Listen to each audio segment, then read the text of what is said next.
gabi sa iyo, Miss Selena. Nais ko pong ibahagi ang aking karanasan noong ako'y bata pa. Ako si Lynn at ito ang aking kwento. Uy, mamayang gabi, manood tayo ng teleserye kina Aling Nina, sabi ko. Sige ba, sabi ng kapitbahay namin na si Bon at Cherry. Dati kasi bihira lang ang may TV sa amin, Miss Celine, kaya kailangan pa namin pumunta sa ibang bahay para makapanood ng teleserye kahit medyo may kalayuan. Mga bandang 4:00 ng hapon, nagsaing na ako para maaga kami makakain ng mga kapatid ko at makaalis ng maaga. Kaya mga 6:00, umalis na kami pumunta kina Aling Nina.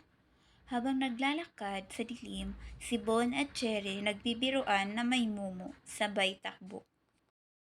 Habang nagbibiruan sila, ako naman nagmamasid sa paligid, Miss Selena, na para bang may nakasunod sa amin. Bali-balita kasi noon sa amin ay merong aswang na umaaligid sa probinsya namin. Pero hindi ako naniniwala, Miss Selena. Maya-maya pa ay meron akong nakitang matanda na nakaupo sa may saging, Miss Selena. Hindi ko alam kung sino siya kasi ngayon ko lang siya nakita dito sa probinsya namin. Kaya huminto ako at tinanong siya. Lola, ano bang ginagawa niyo dito? Gabi na po at mag-isa lang po kayo. Delikado po kayo dito, Lola. Taga saan po ba kayo? Hindi siya sumasagot, Miss Selena. Nakatitig lang siya sa akin.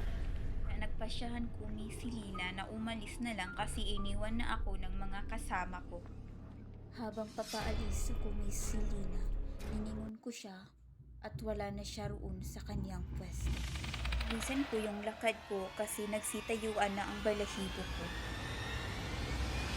Hoy, hintayin niyo ako, sabi ko na hindi naman nila ako pinapansin, na para bang hindi nila ako narinig. Medyo malayo na sila sa akin, Miss Selena, tumakbo ako kasama yung flashlight ko kasi wala pang ilaw sa aming daan. Flashlight lang or sulo ang gamit namin para magkaroon kami ng ilaw sa probinsya namin. Maya-maya, meron akong naririnig na kaluskus, Miss Selena. Meron akong mga tiktik na naririnig. Medyo mahina siya, Miss Selena. Naalala ko tuloy yung sabi ng lola ko, pag mahina ay nasa malapit lang. Kaya nagsitayuan ang aking balahibo. Maya-maya nakarating na ako sa aming paruroonan at nandun na rin sina Bon at Cherry. Uy, saan ka ba galing? Ba't ang tagal mo? Tugon ni Cherry. Meron kasi akong nakitang matanda dun sa may saging, kaya nilapitan ko ito. Maya-maya, matapos na kaming manood ng aming paboritong teleserye, nagpasya kami na umalis na. Tara, umuwi na tayo, tugon ko. Sige, tara, sabi ni Cherry. Oy, Cherry at Bon, wag niyo na akong iwan ulit tugon ko sa kanila. Mga bandang 10:00 na kaming natapos sa aming pinanood, Miss Selena, kaya umuwi na kami. Habang naglalakad kami, payapa naman ang daan. Habang sa meron akong nakita sa hindi kalayuan sa amin, merong matanda, yung nakita ko kanina, Miss Selena. Gamit ang aming flashlight, Miss Selena, tinutukan namin ang kanyang mukha at nakatitig siya sa amin na para bang may binabalak at meron siyang dalang supot. Uy mga iha, iho, meron akong dalang bibingka. Mainit to. At saka tiyak ko na nagugutom na kayo. Tugon niya. Nagsitinginan kaming tatlo kasi naramdaman namin na gutom na rin kami. Wag na po, Lola, sa bahay na rin po kami kumain.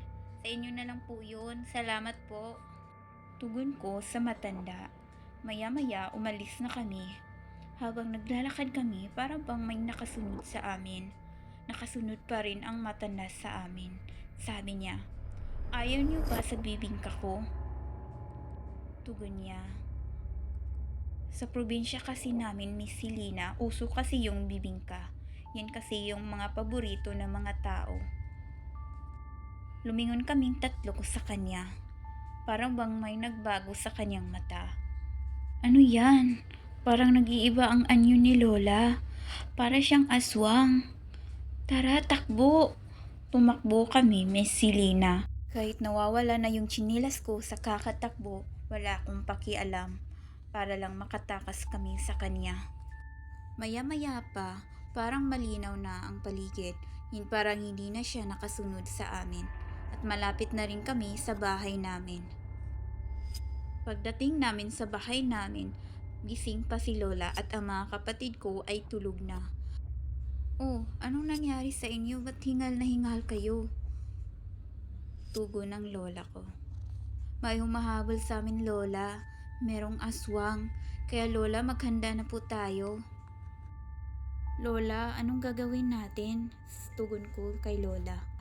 Baka nasundan kami, Lola. Maghanda na tayo.